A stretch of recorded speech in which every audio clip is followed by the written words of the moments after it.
Hello, welcome to the Borrego Brothers Podcast, numero 6. Today is Nosferatu Day, right, Bren? That's exactly right. I'm excited. Nosferatu was I believe, one of the greatest films I've seen in the past 10 years. I love the director, Robert Eggers. And I believe, I'm saying it right now here on this podcast right now, that it's going to be Academy Award winning, multi-Academy Award winning, at least 2 is what I'm going to say. That's a safe bet, I think. I think it's a safe bet. Yeah. But I think Best Picture, what do you think? Man, I don't know. I'm torn because we were discussing this a bit, but the one to contend with is The Brutalist. And I haven't seen that yet. Yeah. And I'll tell you what, I loved the trailer when it first came out. I loved how they did. The one I saw was with the titles scrolling above. It was really just music, and it gave no real insight into the story. I thought it was a creative trailer. I loved how they did that. It really piqued my interest, especially because it was shot in VistaVision, which is a really cool format that's not often shot in, but because of the nature of the film, the subject matter, it's a architectural film. They chose VistaVision, and so it's just very cool looking. And I've watched the other trailer. I really need to go see it, but it looks really good. Really? Yeah, it looks really good. And so I'm torn on that, right? They were shooting at the time to where they just won the Golden Globe Award for Best Picture. Who?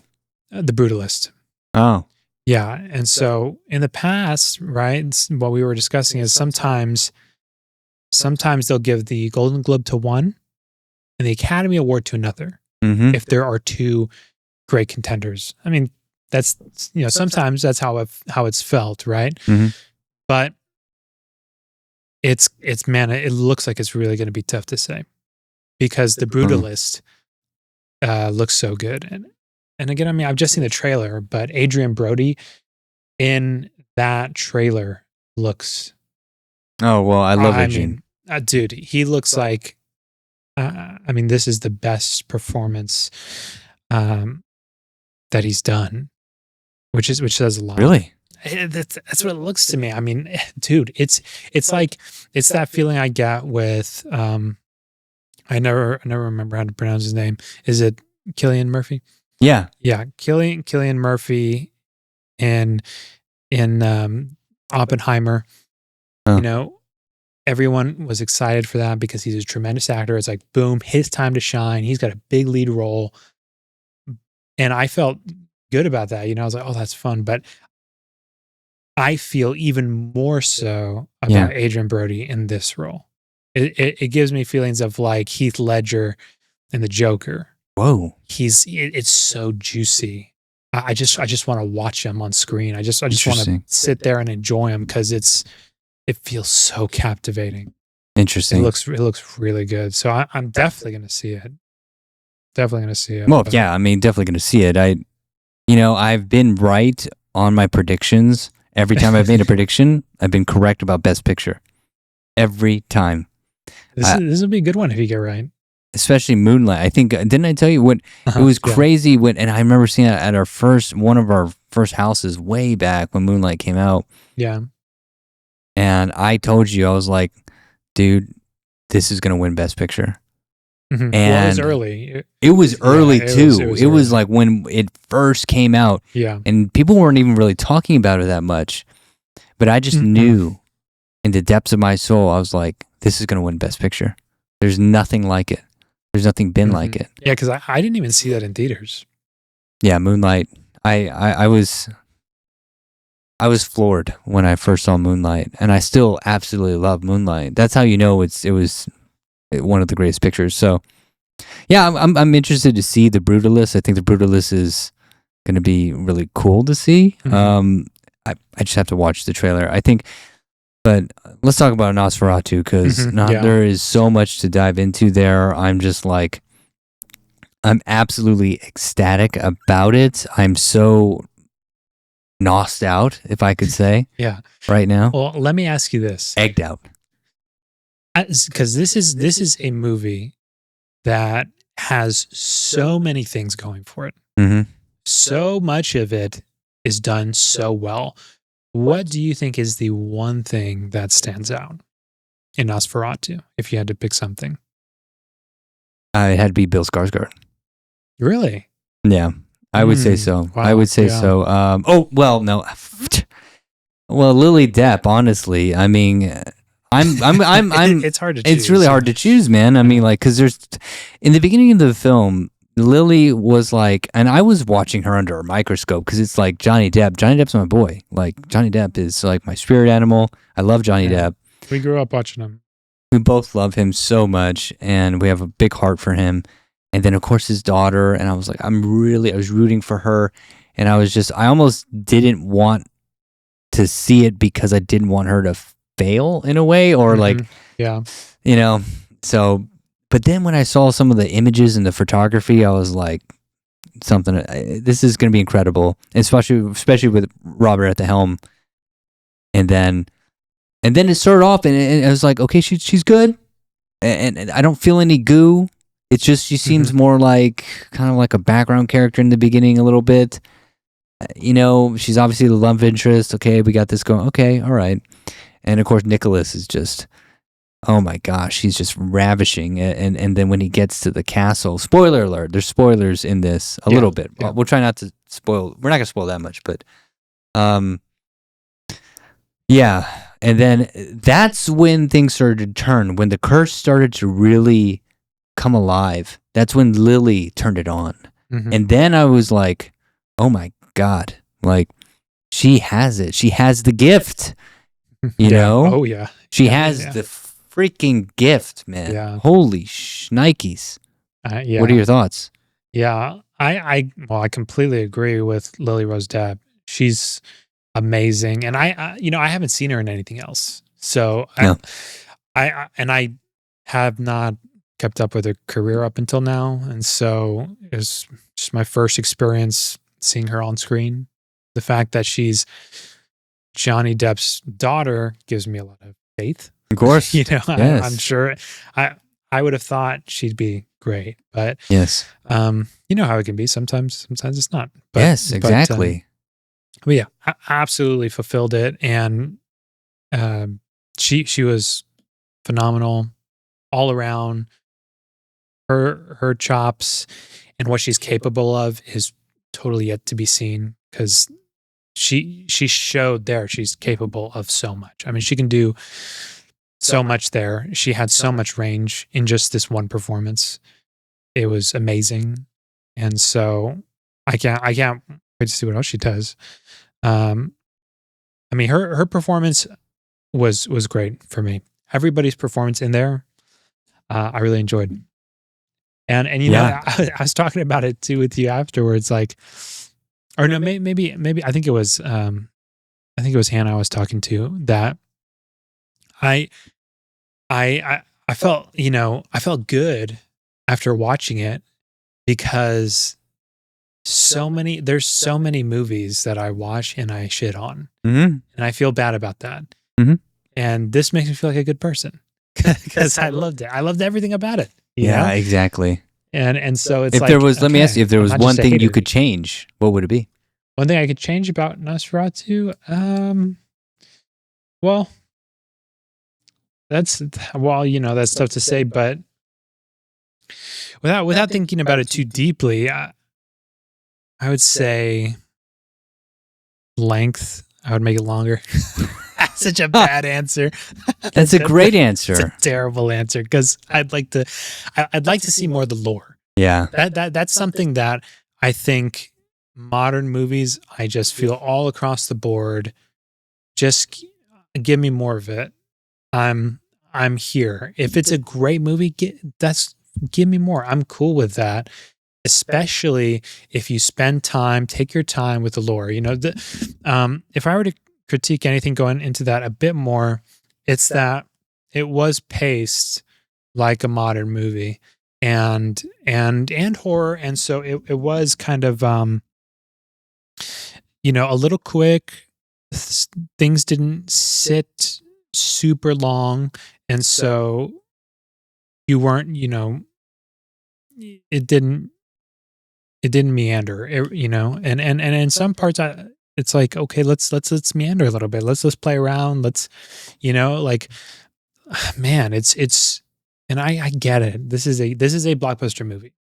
So Yeah. they have to make decisions, and that's fine. But when they're in the with Willem Dafoe, the Van Helsing character, when they're in the room and they're just looking at the books and they're talking about the theories, spend some time there. Take your time and sit in there for a while, because it is so juicy, delicious. Very juicy, very delicious. Yeah, I love to see that stuff. And so I'd say that we could use some more of that in the movie. Not so moving blockbuster action scare. But I mean, I'm not judging it or criticizing it. That's give me a director's cut. That's all I need to do. Is just give me the director's cut. That's 3 hours long, and then that's fucking fantastic. It's fantastic. Yeah, I would love that. I would love it, and I would go to theaters again to watch that. Absolutely. I don't think there's anything I would change. Well, And that's totally I fair. was so blown away. I was like, I don't think there's anything I would want to change at all. And to me, that's what makes it the best picture. It's like, wow. I mean, there's nothing I would want to change about this film. I believe this is his opus. This is his full vision. Just on this is his complete vision. It's complete.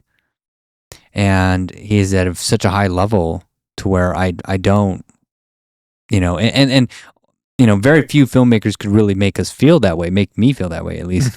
There's usually always something that I would kind of like change, or something, a little disagreement or here and there, even with like some great directors like Denise or whatever, some stuff about Dune 2 or something like that. Yeah. Even though I absolutely love Dune 2.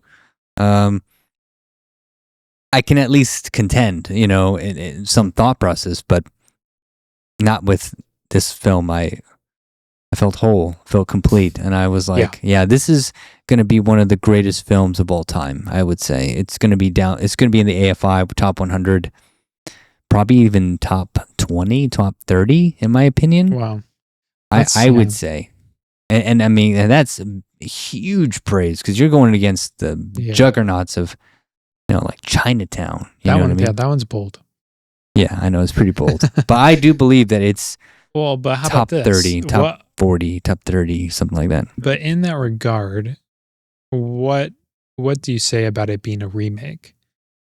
Because although, and this is something to consider, although it is all those things you just said, and it is, complete magnum opus potentially, it is a remake. Yeah. And it is actually pretty faithful to the source material. Yeah. Yeah. That's, I mean, they did, there's a lot of that came from the original Nosferatu. Oh yeah, absolutely. Yeah. Absolutely. Yeah. Do you think that plays a part in its merit? No, I don't think so. Yeah. Nope. Because I think they just did it. They just did exactly what they were supposed to do. They made it better. And they used all the faculties, because it's like, the thing is that there's just some films that when they become what they become something greater. They transcend their timeline. Mm-hmm. Because this film does not feel like a film that came out now. It feels like a timeless film that just was given birth to. And because I feel the same way when I watch The Searchers.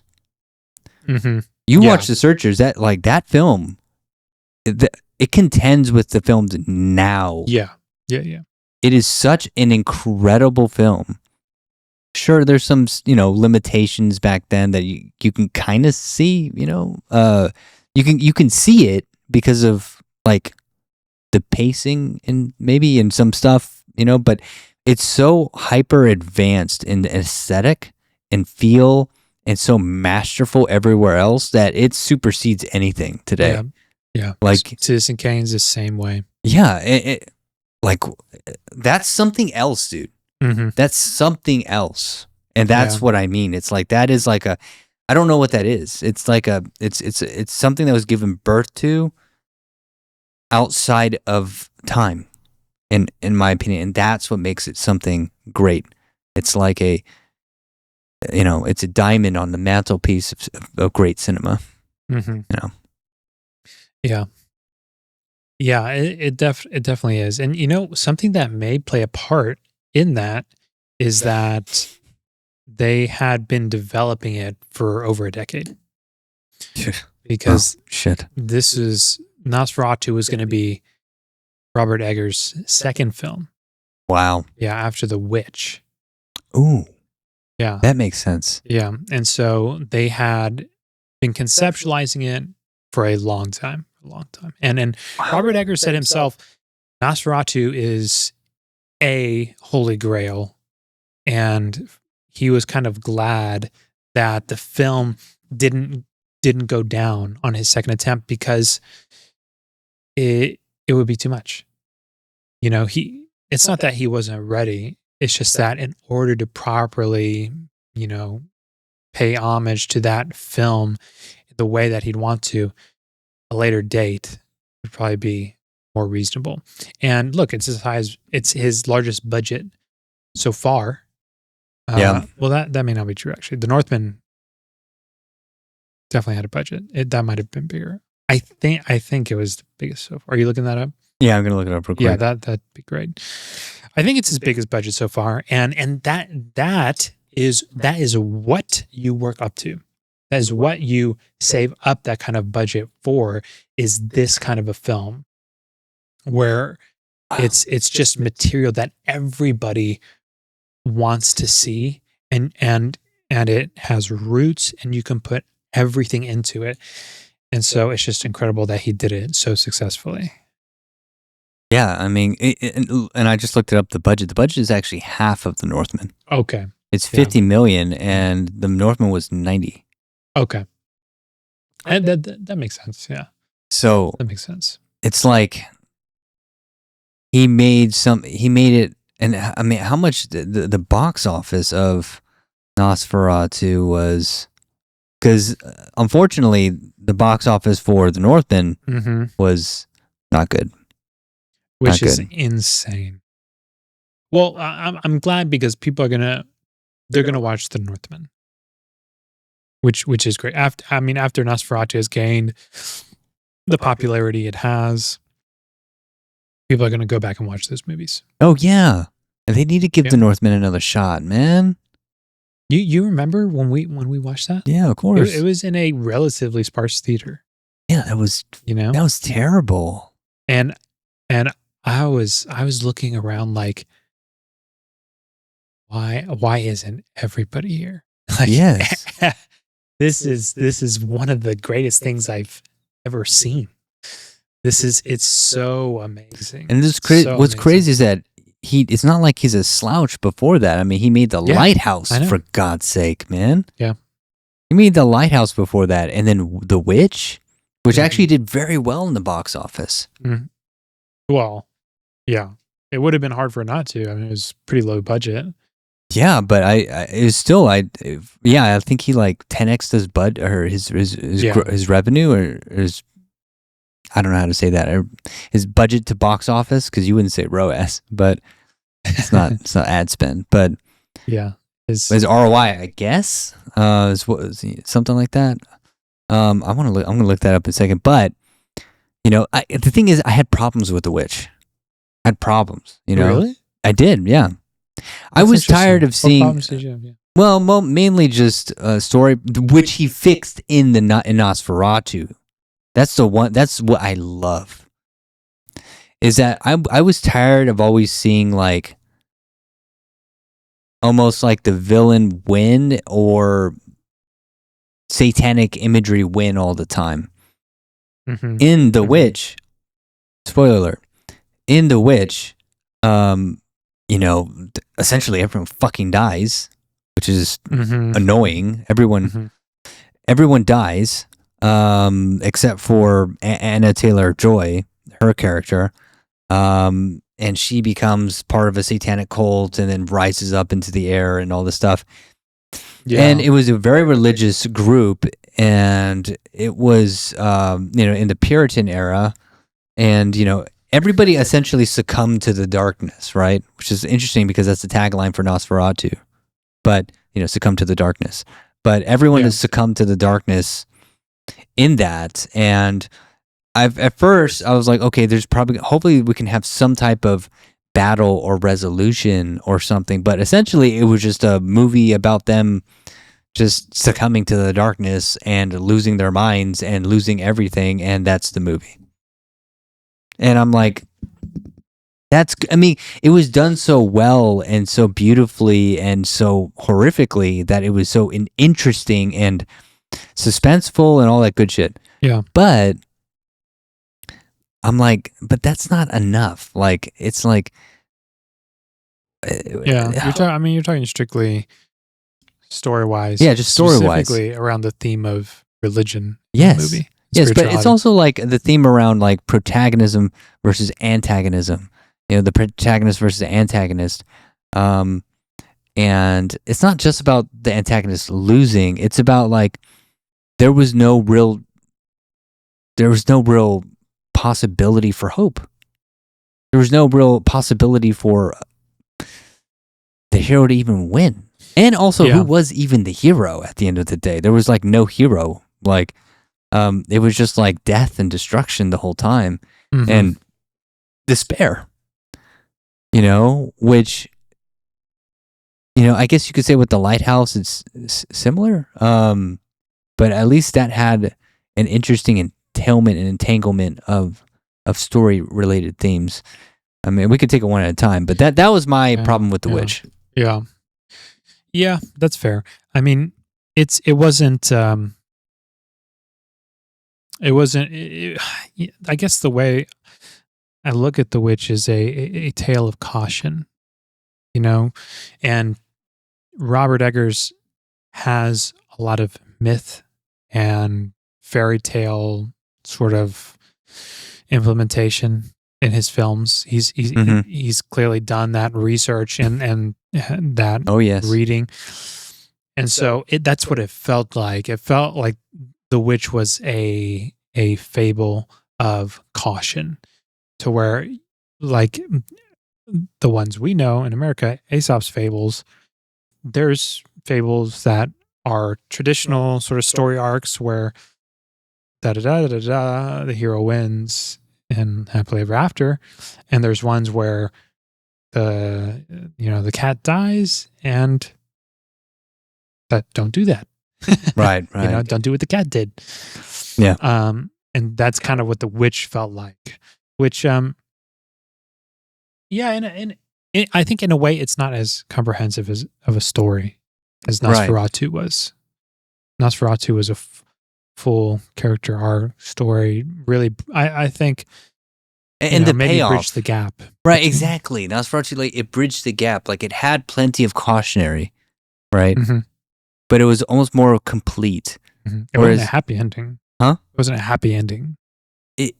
To me, it was actually. I thought it was a perfect ending. It was satisfying. It was beautiful, beautifully satisfying. It was absolutely satisfying. It was a great twist. It was an amazing twist. Oh. Wow. The twist was. That's what I'm talking about. Very impressive. Like, if you look at The Witch, it's like, okay, the kid dies, then the wife dies. Okay, what? And then the other person dies. Yeah. and then the witch is still killing people. And is Anna evil? Her character, I think she is. Maybe she's not.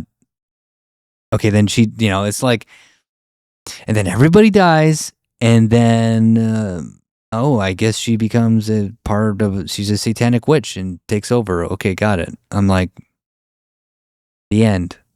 And I'm like, yeah, I guess, but is there anything to really learn from this? Is like, am I just watching death? I mean, what am I supposed to learn? You know what I mean?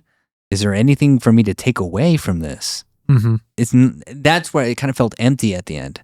And that's what I didn't like I'm like, there's so much potential here. But I'm like, but you just kind of like let it go. And like, it's more of like a shock factor at the end, you know? Whereas with The Lighthouse, there was plenty. There was plenty to learn. Mhm. You know, it was so deeply mythological and Lighthouse deep. Lighthouse was deep, baby. It was almost like too deep. It was like, wow, I mean, there's so much to study here, so much to learn. Yeah. And that was way more fulfilling. Even though it wasn't necessarily like a happy ending, it was definitely not a happy ending. It was still a tragedy. There's heaps of learning to do, and it was extremely satisfying. You know what I mean? Yeah. Whereas like Nosferatu was a combination of both of the highest order, and it was truly groundbreaking, and it was absolutely gorgeous, especially at the end there. You know, you should talk about the end.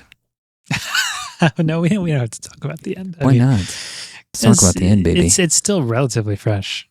I want to talk about it. But I wanted to get your thoughts on this too, because we're talking about directors who scale with their budget, and it's a great trajectory that we've seen with a lot of modern directors. They have success with a $10-20 million movie, and they move on to the 50, then 100, what have you. And it's interesting with Robert Eggers because he went from 90 to 50, which is fine if that was his decision, but he should just give the man the money. I mean, he's extraordinarily good. But I was I was recently watching this video essay on Damien Chazelle and his trajectory, right? Because you have these trajectories that are just so fickle, and Damien Chazelle is a great example. And it's what has he done? He's done Whiplash, La La Land, Babylon, and First Man, I believe, with Ryan Gosling. And it's so fickle because it's like, okay, this is the guy who did Whiplash. $10 million budget, $100 million. I mean, I think it was like more than that, but you know, huge in the box office. And then La La Land was even crazier. Even crazier. It was even crazier. Almost won an Academy Award. Yeah. Look at what was that? What happened there? What the hell? What the hell? Dang, catching strays, La La Land. Damn, man, that was weird. Why is nobody talking about that? Nobody ever really talks about that. There's something happened there. What happened? I don't know. Oh, the little switcheroo? Yeah. With La La Land and Moonlight? Was that ever actually like figured out of what happened? I think it was just a mistake, was the consensus. Sure. Please. Yeah. At the end of the freaking Academy Award for the biggest award of the year, they made a mistake. No. It was ratings. Something else. It was, they definitely did ratings. Because the follow-up question was, why was that even printed? Right? Much less handed to the person. Yeah. Ratings probably. Anyways. I call conspiracy, but we'll see. Yeah, I mean, probably. I mean, I lean with that too. But with Damien Chazelle, he does these movies. He does La La Land. La La Land was something crazy, like $50 million budget and like $400 million in the box office or something insane. And then he does, well, I don't know the exact order, but I think then he does First Man, which was a bomb. Yeah. That was a bomb. And then he did Babylon, which was a major bomb. Oh. Yeah, because he spent a lot of money. I didn't even hear about Babylon, dude. You didn't hear about Babylon? No. Well, it was a big movie. It just wasn't a successful one. $80 million budget, yeah. Yeah, and Margot Robbie, Brad Pitt, big names associated with it. And I saw a clip of him recently in an interview, and he was just saying it's going to be a long time before I get a budget like that. Oh my gosh, are you serious, dude? Yeah. Isn't that crazy? That's insane. That's how fickle that is. I know. It's like, oh, did you forget about the hundreds of millions he made for you in La La Land? Did you forget about that part? You know what? The question is, what kind of grace do we give those directors? That's the question. You gotta. I mean, dude, they're whale hunters. I mean, they're whale riders. I mean, it's like, dude, it's a game. You know, it's like some of them are gonna bomb. I mean, everyone knows that. I mean, there's a difference. There's a difference. You know, like somebody like Fred Durst's movie. I don't even like talk about it because it actually scares me so much. You know what I'm talking about, right? No. The one with John Travolta? Wait. I'm only going to talk about it once. Oh, yes. It was The Fan or something, Right, or right, the, right. what was it called? Something like that. The Fan. I'll look it up here. Anyways, it's a horror story on its own, man. And I don't know. And I think Fred got another budget or something for another movie. I was like, first off, how does he do that? Because after God bless him. After that movie, how does Fred even get? I mean, how? The Fanatic. The Fanatic. That's right. Well, I just read the box office number.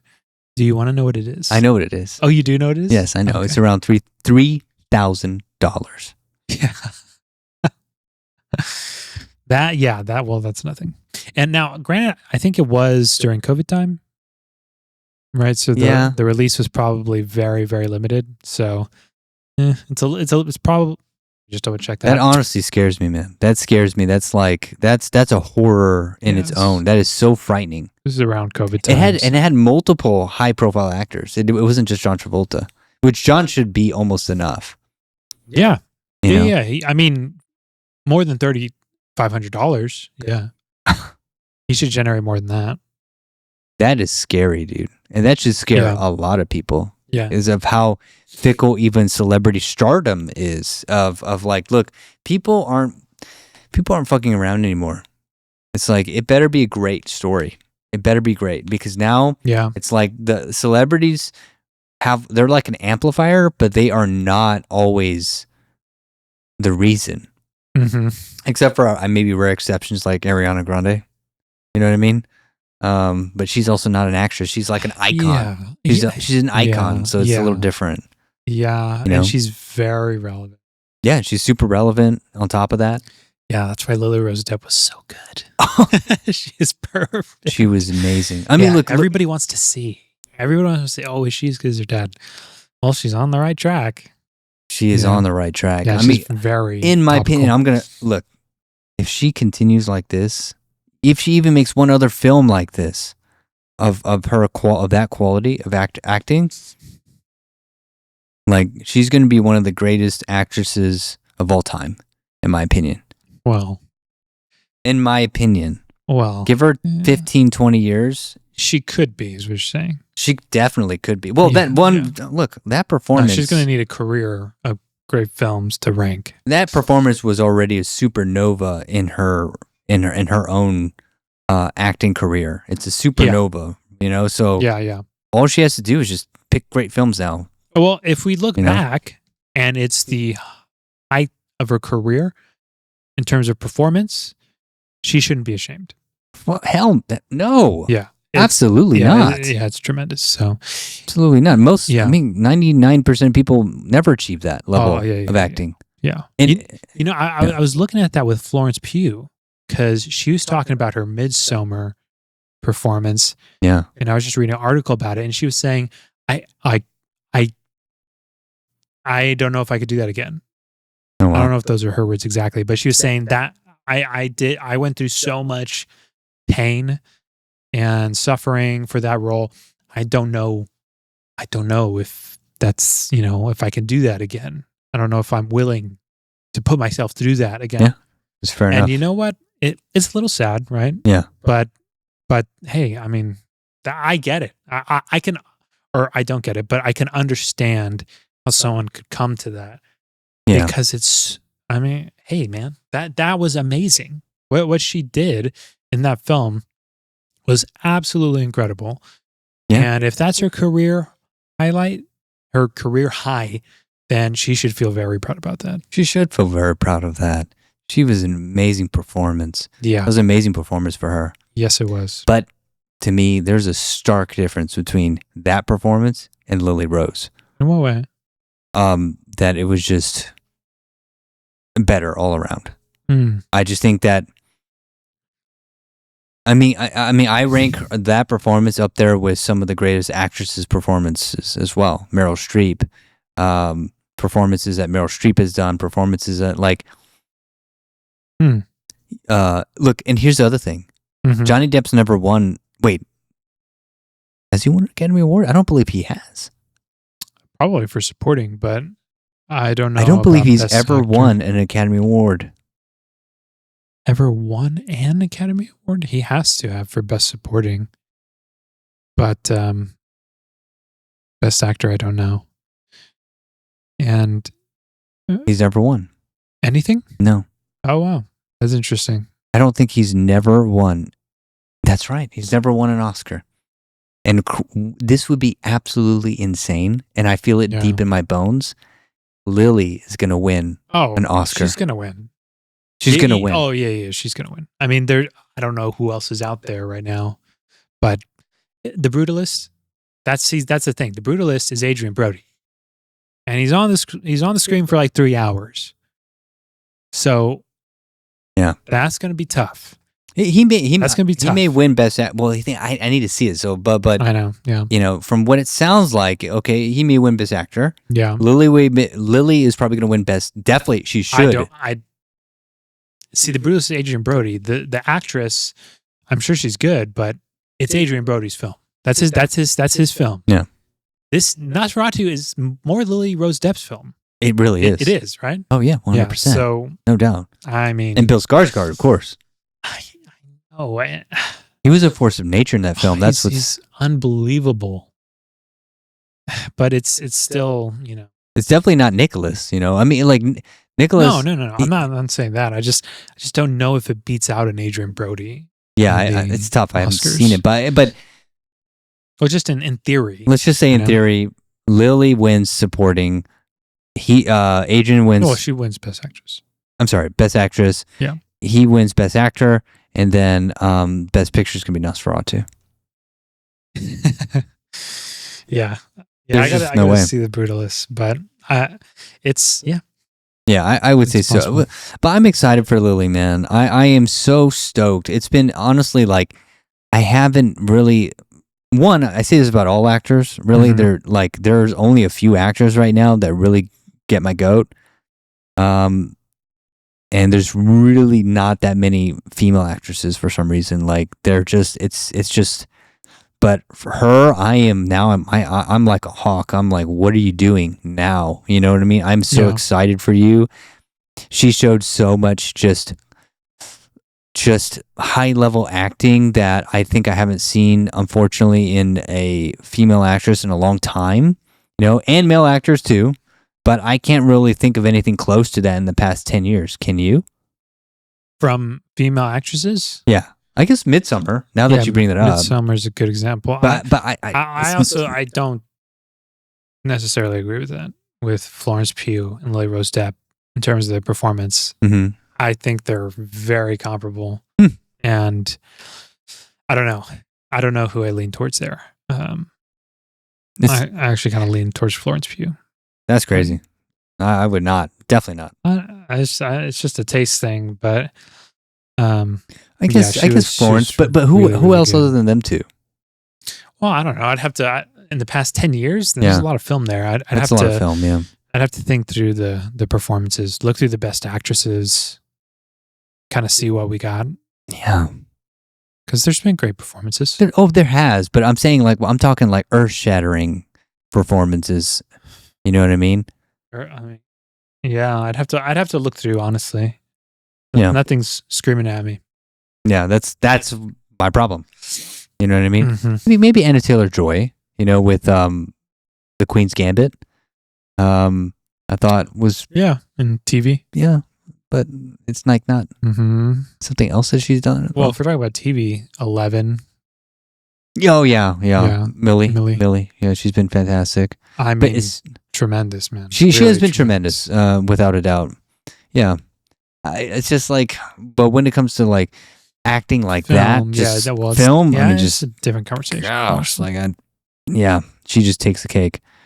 But I mean, but anyway. she could be the best in the past 10 years. I mean, I believe she is. It's totally possible. I believe she is. I'm excited for what she's doing next. I'm so excited. Yeah. I'm so excited for her. But let's talk about your trip to Vegas. Okay. Because you had the honor, privilege, great fortune to get toe to toe with the main man himself, Alex Hormozi. Oh, yes. And, of course, we're business people, we're marketers, we're filmmakers, and you got to get, the inside access into his conference and, look at everything that he does. They took a look at our business, and I'm sure there's tons of people who know the name Alex Hormozi. Maybe they've even looked at the conferences. And so tell us what happened there, the inside scoop on what's going on and how that was. Well, yeah, it's interesting because when you first get there, right? I mean, you fly all the way over to Vegas, and then you first get there, and it's like you see acquisition.com. Like even on the right there, my Uber driver he owned an agency, which is hilarious. Oh, that's crazy. Or he was still working on his SMMA, and he was like, "You're going to like see you're doing the workshop?" I was like, "Yeah." I was like, "Oh my god, I'm so excited for you, bro! Like you're gonna meet Alex Hormozi." And it was interesting because maybe in the past couple of years I would be so more excited, but I was really more focused on I need to find these answers for my business. Mm-hmm. I love Alex. I always watch him, but I'm just not fanboying out right now. I just need to figure this out. And he thought that was so strange. And I kind of thought it was strange too. I thought I would have been more fanboying, but not really. Like, I think after all the things that we achieved this last year, it kind of gave me a new type of skin, and thought process. And I was like, look, I'm just here to learn, and I'm humbled, and I just want to help grow the business. So when you first get there, it's a little annoying because what they do is they always have like these leaf blowers. Like at least on the day that I came, it was so loud, but there were so many people, and they don't let you in until the exact time. And so we get there early in the morning, and then these leaf blowers are so loud. I was like outside the building? Yes, right outside the building. Okay. I thought that was hilarious. Because everybody's coming up, and they all kind of like have the same vibe like as you, which is awesome. So it's easy to get to know people, but like now I'm trying to get to know people over these leaf blowers. I'm like, yelling and yelling. We're trying to get to know each other, and I'm already kind of nervous. So it's like, that's just adding to the nerves, these really loud leaf blowers. Yeah. And it's just like, oh my God, I'm all stressed out. So note to Alex, please don't like change the leaf blower time. Because it's so nerve-wracking already. Please. Yeah, that's hilarious. That really bothered me at the time, which is so funny. Yeah. It's not that bad the next day because you already know what to expect. But when you first get there, it's like, come on. And then they make everyone sign waivers, and then you have to like walk in, and then everyone has to check all their bags, and that takes a long time. But after that, then you get into the building, and it's a big acquisition building. It's so cool. And then they put you through what I think is just, here's the other thing about that you obviously know about Alex. He is dedicated to making things better and better and better. So, because the first day, all they did the first day was just teach you how to think like $100 million investor, and take and figure out how to look at your business from a data perspective, and from the lens of $100 million investor. And I thought that was brilliant because it helped you. We figured out like our EBITDA. We figured out like basically the reason they did that is so that because they serve, it's like they were at first they made it all like round tables at first. I think way back, but they started noticing that a lot of people don't know their freaking numbers, and so and the only way to like communicate quickly and effectively with the team is to know these numbers. But they would always have to like, okay, well, what's this, what's that, and then they would ask people, and they were like, oh, it's around this. You know what I mean? Yeah. And so it would lose so much time. And so what Alex did, he was like, you know what? I'll take the first day just to get people up to speed completely in terms of true business fundamental and investor fundamental principles. And then on the second day, all we have to do is just like hand the coach the numbers. And then they look at it and they're like, oh, I know where you're at. You know what I mean? Right. And it was awesome. It's brilliant. And that's how we talk. Like, okay, well, how much are you grossing? What's your net? What's your EBITDA? What are some of your goals? What do you want to hit? Are you high ticket, low ticket? You know what I'm saying? Mm-hmm. So that way you could talk quickly to people. Yeah. And they could help you fast. And then also in that room, there was people making $25 million a year, which is absolutely insane. Seeing that, absolutely insane. Yeah, that's good living. And they thought it was peanuts. I was like, I told us, guys, congratulations, $20 million. And he's like, bro, peanuts. And I'm like, okay, all right. I don't know how to think about that, And then the guy sitting next to me was making $400,000 a month with low ticket. That's what really opened my eyes. I'm like, there's no real big thing I learned was like, it's not like low ticket's bad or high ticket's better or bad. Each one has its pros and cons. Like you can make a lot of money and like for 90% of businesses, you can make a fortune in almost all of them. Unless there are some critical points like Alex has said, where it's like, look, at the market's dying. Like, for example, newspaper. You probably shouldn't open a newspaper because they're dying. Mm-hmm, right. Literally, the industry is literally on its deathbed, right? But that's very rare. That's very rare for the most part. Mm-hmm. It's a lot more rare than people think. People think AI is taking over everything. It's like not necessarily, not really. You should have some idea in that, but you should be caution about that. But it's like that's not as big of a factor as you think a lot of the times. Yeah. So the first day we figured out the numbers. Second day figured that, and but the first day, honestly, at the end of it, was really cool. Was we saw Alex come in, and that was really sick because I was in the front row and here we go, and then Alex Hormozi, and literally it's him with his shorts and his flannel, just like getting up and just like, hey everyone, and I'm like, this is crazy, man. It's like Alex, this is Alex. So I love it, and I can reach out and touch him if I wanted to, but I'm not going to do that because that would be bad. But yeah. But what did he speak on? Well, so both times was really interesting because he spoke twice, and one it was first just Q&A. Oh, okay. And where he would just pick people's questions to answer them. Mm-hmm. And I'm telling you, man, it was incredible. Sometimes, not all the time, because he didn't know all.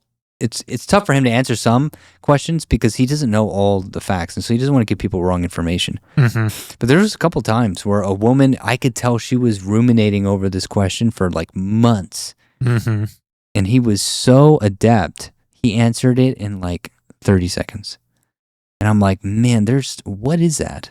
I mean, other than I guess experience, knowledge, blah blah blah, but you should have. I mean, it was unbelievable because she was like, what am I, because she was talking about like the value matrix, right? The mm-hmm. value matrix. And for those of you that don't know, Alex made like a value equation where he taught you, okay, well, because so many people don't know like what is value. Well, he defined it, and there's like a really awesome chart about it. He defined that, and I forgot exactly how it goes, but it was like,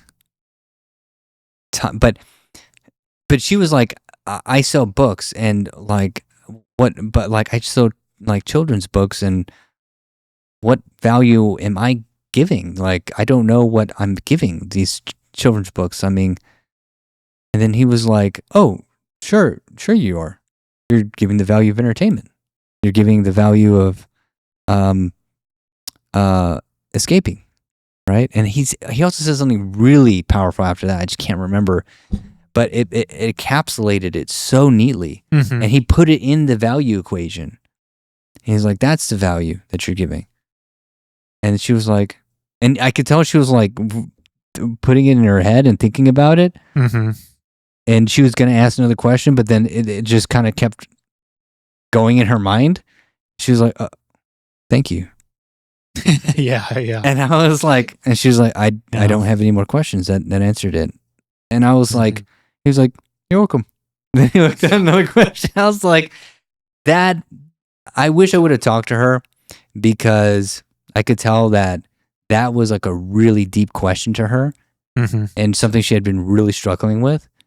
And I could tell that it like probably changed her life. And that was beautiful. And, that's the Hormozi.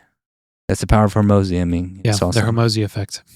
The Hormozi effect. It's he knows how to take very complicated shit, make it so simple that you can't deny its feasibility. And I love that. And so that's that. And the biggest thing that they had us do was only focus on working with people that are high ticket, niching down even more on our own way, but appropriately for our business model. Right. Taking the top 10 clients that we've served the best and make those top 100. And that may sound simple, but it is not simple to do, especially with so many opportunities that we have, right? I mean, hundreds and hundreds of leads a month. It's like, and you don't want to miss out on opportunity. It's a whole thing, man. But that I would say it's very, very worth it, big time, especially just to meet Alex and Layla. Layla was awesome too. She was she's obviously beautiful inside and out, wickedly smart. And she answered some questions that are so good. And she was actually, I think she had food poisoning as well. And she still got up on stage, which I really respected, because she didn't have to do that. She was pretty sick.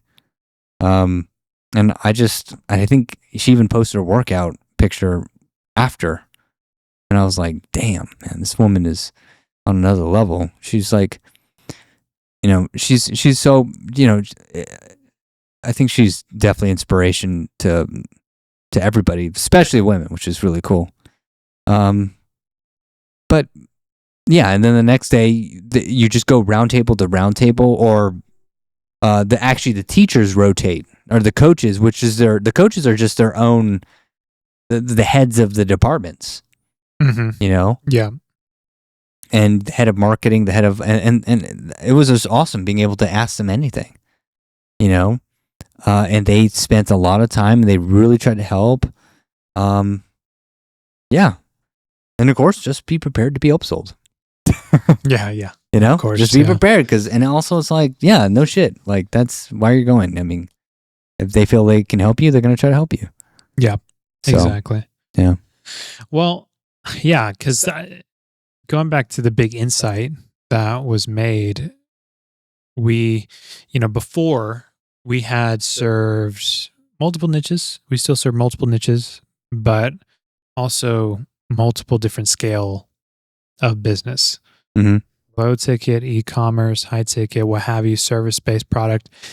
And really, after the conference, we made a concerted effort to focus in only on service-based high ticket, meaning anyone who sells something over $2,000 as a service provider.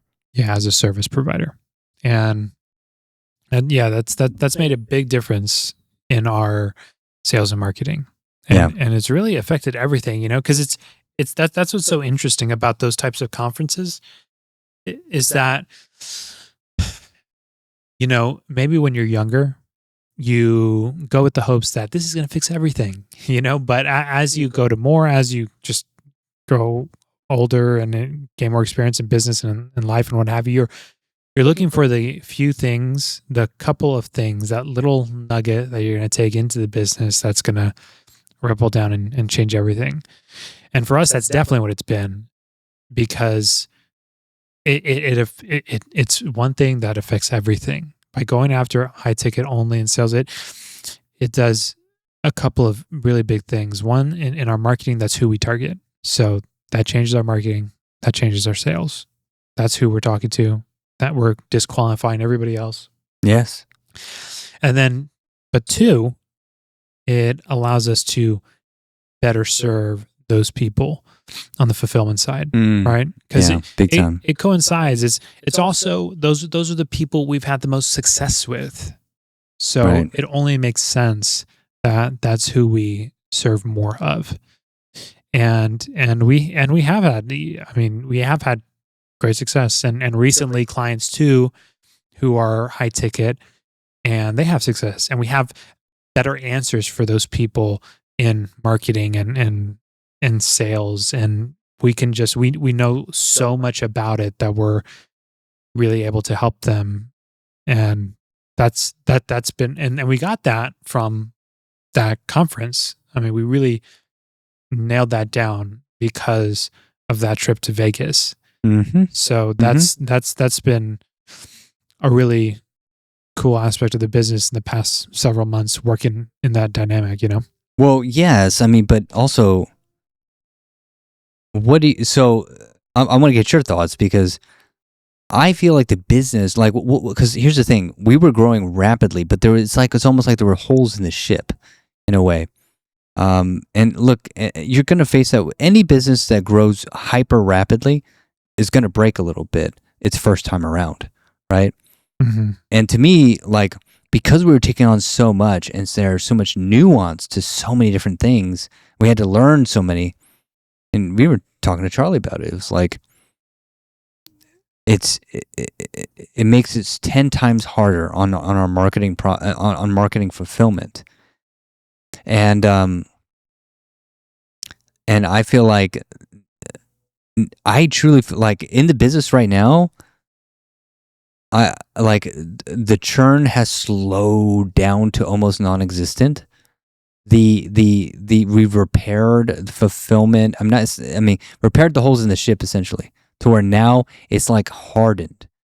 And I feel like 10 times more confident in our fulfillment and our services, right? Not that I didn't before, but it's like, look, if there's new stuff, we're going to have to work together to learn new stuff to help them implement it. That's just the nature of marketing and business. But how do you think high ticket has made the ship more solid? Well, I think that it has tremendous impact to dial in on high ticket marketing on all aspects, because like you mentioned, it's what we do. We have firsthand experience in it, and then what we're able to do with the clients, we just have such a breadth of knowledge, and we're able to provide the best we can because we have the firsthand experience, and we've helped multiple people do it themselves, you know? And so it's just a perfect fit with people. When we are able to sign them. We feel so comfortable, so confident, and excited to be able to get new people because we know how well we can serve them. Right. And it's only getting better. It's just gotten better in terms of what we're offering. It's so incredibly next level that it's just amazing, you know? Like with Mike Klein with Digital Wealth Insider, for example, I mean, it's all just great, exciting stuff because we know what we're offering is so next level for this industry, for the industry that he's in, and for what we're going to put out there. We know that the results are going to be good, but they have the potential to explode. And that is such an exciting place to be.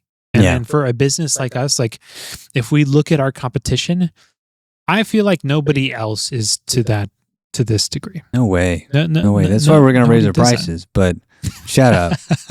But also, Yeah. But also, it's like, that's kind of what we have to. That's what we have to be. Is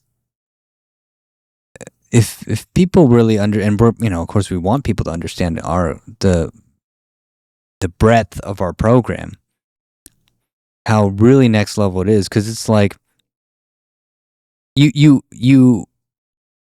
Yes, can you hire your own video? Well, here's the thing. Can you hire your own video editor? Sure. Can you hire your own videographer? Sure. Could you hire a videographer that knows how to do high-ticket commercials? Maybe. Right? Now, could you hire let's say you have to hire an ad buyer, or you do it yourself. Go onto Facebook, you mess up, and you try, and you're like, oh my God, this is like a Formula F1 race car. What do I do?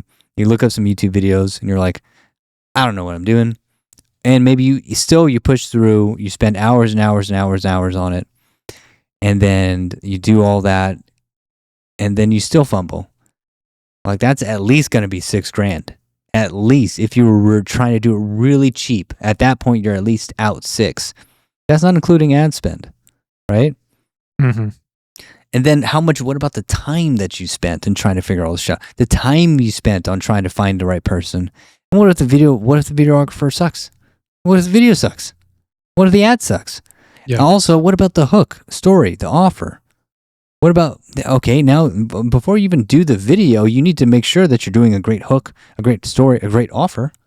Mm-hmm. Now you got to hire a copywriter, or you do it yourself and then you gamble. You're going to gamble if you do it that way. It's a gamble unless you already have done it successfully, right? Yeah, that's kind of the, I don't know. It's like the gift and the curse about our business.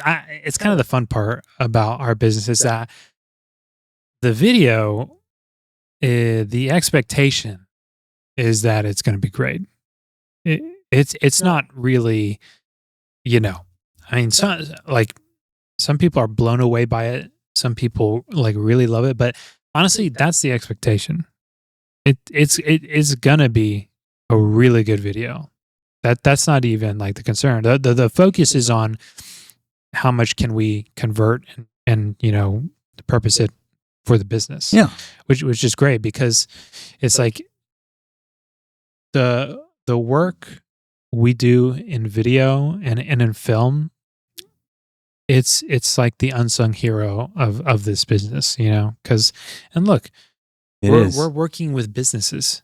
So, we're focused on conversions. We're focused on making them money and delivering results for them in conversions, in leads and specifically leads that pay them.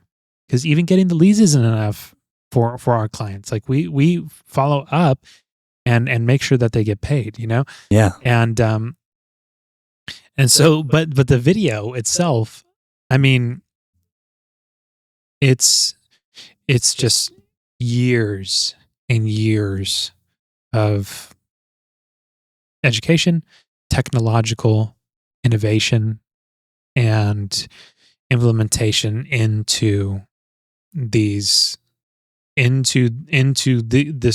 work that we put together for them. I mean, everything we do on the video side is on the cutting edge of technology and innovation, and it's utilized in an artistic and creative way. It really is. I mean, and that's, guys, what's crazy is that's one component. It's only one component of what we do, or what also needs to be done. Right. A lot of people don't understand. They're like, yeah. It's almost like, oh yeah, of course it is. Of course it's that amazing. I'm like, dude, that is not easy. That's like almost 15, 20 years of work. Like, that's the difference is, it's like it's like that woman spending 30, let's say she spent 3 months ruminating over that. And that really, really was disturbing her. 3 months, 24 hours a day. It's keeping her up at night. And the difference is, she asks that question to Alex and he answers it in 30 seconds. Mm-hmm. Yeah. That is what you're buying. Right. You know what I mean? Mm-hmm. You're investing into that. That's what the shortcut is, if there is one. Yeah. Right? Yeah. Well, and it's we have every facet of that down. Mm-hmm. Every facet. It is so seamless. It's unbelievable. You know, because I've been on the phone with people recently, and they're just amazed at how comprehensive their script is. Mm-hmm. Mm-hmm. You know, I read them. Because I read it.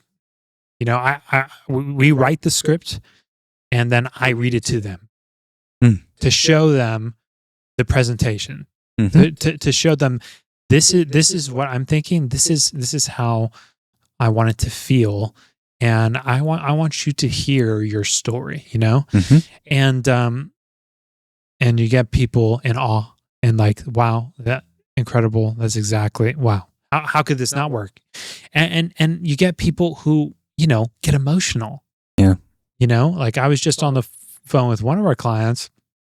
I won't name him just because maybe he's sensitive, but he, you know, he has a story, and it's a compelling story. There's emotion in it.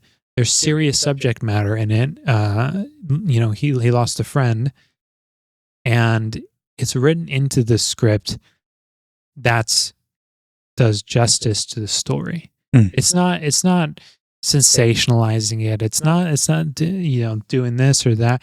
And look, this is a sales script, and we're weaving in death. You know, and it's done in a way that it just puts it all together, and you know, and it got emotional listening to it, and I get that, and you know, it's amazing to put something like that together for someone, and it's just it's just one piece of the puzzle. It's just one piece. That's just the script, man. That's how down we have that, and then we get to the video and the production. It's a blast. Everybody has a blast at production, and then we put it together. The leads start coming in, and then you really have a blast because you know it fucking works. But yeah, you know, that's why I don't. That's why I don't always like you. It's hard to trust people. It's hard to trust, and I understand. Like, it's hard to trust people or marketing agencies, quote unquote. I don't even like to call us a marketing agency. I don't even know what that is. It's like, to a certain degree, it's like the whole we do everything all in one kind of thing. Like, that's not what we do. And also, I don't really trust that because we've already know how difficult it is to try to serve all these different niches, all these different nuances. It's ridiculous. It's absolutely ridiculous. If you want them to actually get results, if you just want to sell somebody shit and then just give them like empty shit, then yeah, like go ahead. But we really care about results. We really, really care. And so, yeah. And we do a lot already. So it doesn't make sense to try to serve everyone, especially right now. It doesn't make sense. And I would always be cautious of people who says, oh, well, I sell to everyone. I sell to everyone. I'm like, well, then you sell to no one, really. You know, because ultimately, if they don't get the results, they're not going to come back, you know, and you don't have a relationship, and then your business is going to die, you know, and that's just the truth, you know. And so that's why we made such a crazy shift, because we're like, or not a crazy shift, it's the educational shift, you know, to only serve high ticket. To only help people that we know we can help at the highest level. Not that we didn't, because we we continue to, because we love our clients, and we do get success with low ticket too. But oh my God, it's hard because it's a whole new business model in some instances. Yeah, you know, so, and we have to really break our backs for it. That's why it's like, look, the people we have now, that's it. From this point forward, you know, and I would encourage anybody to look into their business and do the same thing. And honestly, that's what most businesses need to do. They need to stop sidestepping and trying to grab cash from other areas instead of focusing on fixing the problem in their own business right now. Like, you fix that problem, and instead of sidestepping for revenue, I understand you got to do what you got to do for cash flow, but at some point you're gonna have to like put that on hold and figure out that main problem. And a lot of times it's a choice. It's deciding, on one thing and one thing alone. So Yeah, absolutely. That's a great point. And there's versatility. The thing is like, people, now that we look at the high ticket, because like, dude, now we can look at that so microscopically. There's so much in that, right? Yeah. Because if you look at now we're actually doing the, top of funnel, middle funnel, bottom of funnel just for high ticket, right? Just for high ticket. So now we're creating low ticket, mid ticket, high ticket areas just for that one niche, right? For them to enter our pipeline better, which is kind of crazy in itself. But it's all an effort just to attract more of those people, of one person, one type of person. And now we're even thinking of niching down even more. By the way, welcome to the top of the funnel. Exactly. This is the top of funnel. This is the top of funnel. Yeah. Top of funnel, baby. I mean, that's why we're focusing so much on like even this high ticket content, and we're going to focus more on teaching people more on like, okay, what to expect with high ticket, how to sell it, how to use Facebook ads for it. Because I noticed that there's so many things that people need help with, especially with being so ADD with things and shiny object syndrome with everything. And look, I am one of the worst. Okay, self-proclaimed shiny object SOS right here, shiny object syndrome. I'm terrible with it, but I've gotten much, much better. And one thing that really helps you with it is having a flow of leads to demand your attention, right? Right. Yeah. Yeah, that's one thing that really does help. That's why I love ads, because it forces you not only to pay in money, but also pay in focus, because you're paying in money. Better focus on it because the leads are coming. Right. Yeah. Yeah. Exactly. And so, I mean, with high ticket, there's a lot that we have to do there to discover, continue to work on. But, I'm just excited about the future of it, because it's just great for us, great for everyone that we're working with. So it's so much great things on the horizon with it. Yeah, it's just going to continue to evolve and grow. 100%. 100%. And what was the next point after that? Well, so next, let's see. And I did want to also focus, I did want to say one thing too. There's advantages and disadvantages. Like, people think that like just because we're saying high ticket, we believe it's the best. Well, I believe it's the best for me, right? For Brandon and I, right? For our company, because of our area of competency, our skill set, our expertise, over 20 years in business. You know what I mean? 20 years of trying to do business ourselves. And well, about 20 years of building those skill sets, 10 years of us actually being in business, right? That is, and it's also where we came from. Yeah, 12 now. Yeah. So we've had our LLC since 2013. Yeah. Which is interesting. Kind of crazy. It's funny to say, because some people do look at us and think we're really young. Yeah. And so when you tell them we've been, like, I've been doing this for, about 15, 16 years in terms of film. I made my first short film, about almost 18 years ago. And I shot it on tape, and I put it in the computer, batched and captured it onto a Mac laptop, and edited it in Final Cut way back in the day. And so I think some people would be shocked to hear that, because we look young, but we're not that young. I mean, we've had our LLC for 12 years now. Yeah, we've been, I like to think we're still young, but Well, some people think we're 24 or Oh yeah, I know. something. Try 10 years on top of that. Yeah, You know, yeah. I mean, we're not that young. I know. And I don't know. I feel like an old man, to be honest with you. I mean, the amount. And I think that's what entrepreneurism does to you. Honestly. Oh yeah.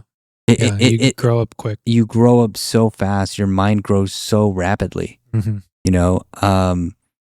That you do feel like that. I feel like an old man in my mind. I feel like I've lived few lives. Yeah. Which I'm really grateful for, and we're going to continue to do that. And it does give you an edge in reality, which is nice. But it also makes you so grateful for things too. The other thing I was going to say is that, look, I believe that, yes, high ticket is best for us. But after being exposed to Hormozi, and I was sitting next to a guy that was making $600,000 a month with low ticket. So I was like, and I kind of thought before that, I was like, man, high ticket is the best. I was like, no, not necessarily. Depends on your skills and your area of competency, right? This guy, he was so young. I think it was like 24, 25. He was making $600,000 a month with low ticket. Mm-hmm.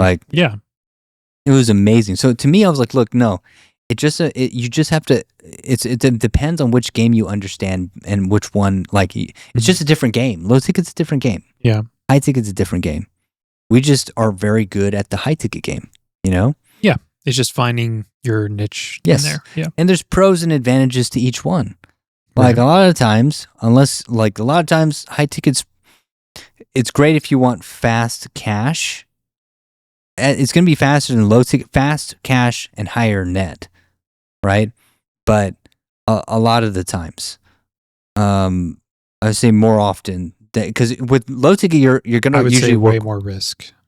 Yeah, with low ticket, you're going to work with like lower margins, for sure, because it's low ticket. So you're only going to have like so much margin. Yeah. And you have to really hit critical capacity and a mass capacity for it. And I'm sure there's plenty of other skill sets that in there. It just depends if it's e-commerce or whatever, but it depends. There's nuances even in that. So just there's advantages and disadvantages to both, right? The next thing on the agenda is to suss out the whole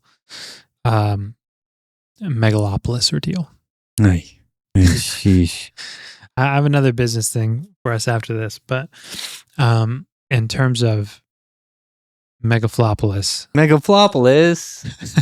Oh, don't do it to my boy. And in terms of Mesalopolis, what do you think happened there? Why? Why? Well, first off, I don't agree with the box office as much. Well, I don't know. It's kind of like the Northman in a way. Look, there was some crazy. You need. What you need to do is you need to watch his film. People think he lost it. No, I don't think he actually lost it. I think he's. There's another film with Mickey Rourke, Fish. Frank, man, what is his? It's oh my gosh.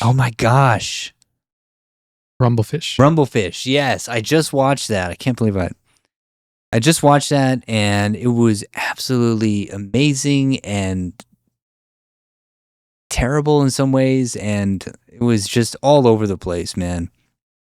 All over the place, and it was so similar to Megalopolis. Yeah. You have to watch that so you can understand Megalopolis more.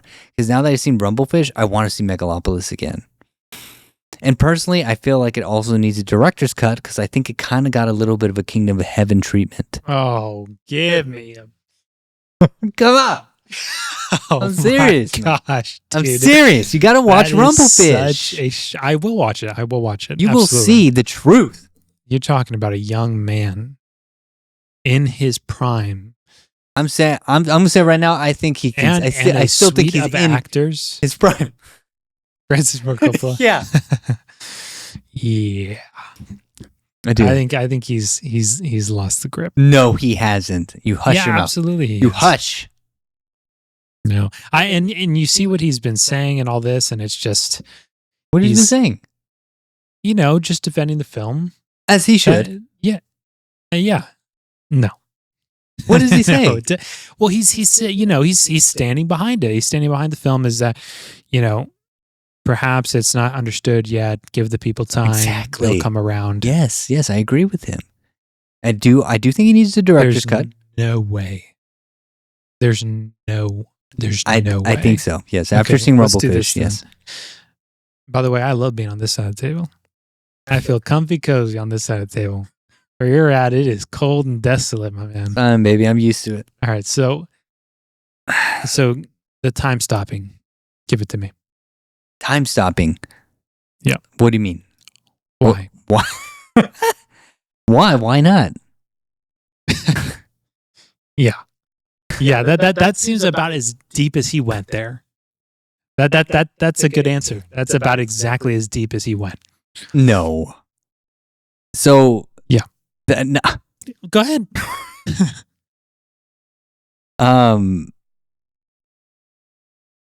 So the reason for the time stopping. Yeah. Well, I personally feel like it's beyond our understanding at this point. We have to study the film more to understand it at a deeper level and go forth. Onward. Let's indulge. If you were to take a wild guess. Well, has he talked about it? Why? No. You know why? Why? Because the reason doesn't exist. What? That's not true. It is That's true. not true. It is true. Blasphemy. He stops time. No reason. No, I think, okay, so what the reason I think he stops time, Yeah. I got to think about this because it's like pretty deep. Not. If there was any semblance of reason, there would be I think something in the film. I think it's like the reason that he stops time is because the film's all about time, really. Like it's all about a reintroduction of looking at the U.S. as a fallen state, similar to when Rome fell. Yeah. That's what he's already talked about before. That's apparent in the film. Yeah. Yeah. And so for him to stop time and have that ability to stop time, I think is something that we all would want. I don't fucking know, man. I don't know. Okay, I'm glad we. I haven't even thought about that much. I'm glad we came to that conclusion. Well, I had to watch it again. Like that's why I was like, I gotta watch Rumblefish because it's like he does weird stuff in Rumblefish too that I don't know. Okay, but here's the deal. Pulp Fiction has a MacGuffin, right? The briefcase. We don't know what's in the briefcase. Yeah, we're left to speculate. Right. The time stopping. We don't know why he stopped time, so we're left to speculate. I'm not saying that's inherently bad to have in a movie. Yeah. Right? Exactly. It's a MacGuffin. Right. In Pulp Fiction, that was intentional. That is intentional. You are left there. Uh-huh. Reservoir Dogs. Yeah. I saw a little short about it. That was cool. What does the title mean? We're left to speculate. Yeah. You know, with the time stopping. I think Quinn even told that there's no real. With the Reservoir Dogs? Yeah, there's no real. Well, he doesn't ever give anything away. No, I think he talked about it on like Joe Rogan or something. Why he named it Reservoir Dogs, and he did like his Quentin Tarantino thing. What do you mean? Like he gave the reason? Yeah, he gave the reason for it. Oh, okay, because there's an interview years ago where he was like, "I'm not going to do that because it gives it away." It's like yeah, but I kills think the fun. I think he kind of hinted at it. Yeah, and it wasn't. It was more like a combination of different inspirations of different movies, and Mhm. and reasons for it, and the fact that it sounded so interesting and sounded so different. It's interesting. So, but I don't know. Well, Don't quote me on that. Yeah. You know. Well, but back to the time stopping. I mean, that was so clearly unintentional. It was You just don't so know that. blatantly. That's my interpretation. It's Francis here, That's baby. fine. It's Francis Coppola. All right. It's always It's just intentional, even if it's non-intentional. He intended it to be non-intentional. no. It was so poorly executed. It was so. Yeah. It was so bad. It's just because here's why it's bad. That's interesting. Yeah. What? Why? That's it. That's interesting. He does that. It was in the trailer, Right. but it served no purpose in the film.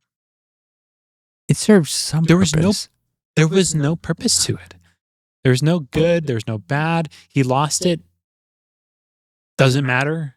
Oh, you can't stop time anymore. Oh, well, it doesn't really matter because it didn't matter in the first place. There's no reason for it. You got to see Rumblefish is crazy, man. Oh, I'm gonna see it, but Because it that's not has gonna some. help Megalopolis' case. No. Well, was- it could. That was terrible. Not to mention it was just the most egomaniacal thing I've ever seen on film. Yeah, it was. I mean, it had a lot of his ego in there. Yeah, it was just Francis Ford Coppola, just doing putting himself out there for the people to see in the worst way possible. And Well- and look, it has, in my eyes, it has no impact on. It has little to no impact on his career No. and his legacy is what I should say. It has little impact on his legacy. I don't think this is going to be the last of Francis Ford Coppola, and I don't think it should he's be. an old guy. I know. I mean, he's nearing the last of anything, but Yeah. it's not. It is what it is because this, he's had this movie in the works for decades. Wow. He wanted to make it around Rumblefish time. I mean, when he was very young, after The Godfather, Dang. he wanted to do Megalopolis, and he talked about the concept. And so, with that level of concept to it, for it to go untapped for so many years, I mean, it's fair that it didn't execute, because it probably should have been funded by someone years ago. And I mean, He funded it all himself, right? yeah, at this point, yeah, which kind of is a beautiful, kind of sorrowful metaphor for his life, because that's what he got into business for in the first place, with Zoetrope, creating that United Artists legacy Mm-hmm. of creating a space for artists to be able to do exactly what they want. That's what he did in the 70s. I mean, it wasn't single-handedly, but I mean, he was the pure leader, Mm-hmm.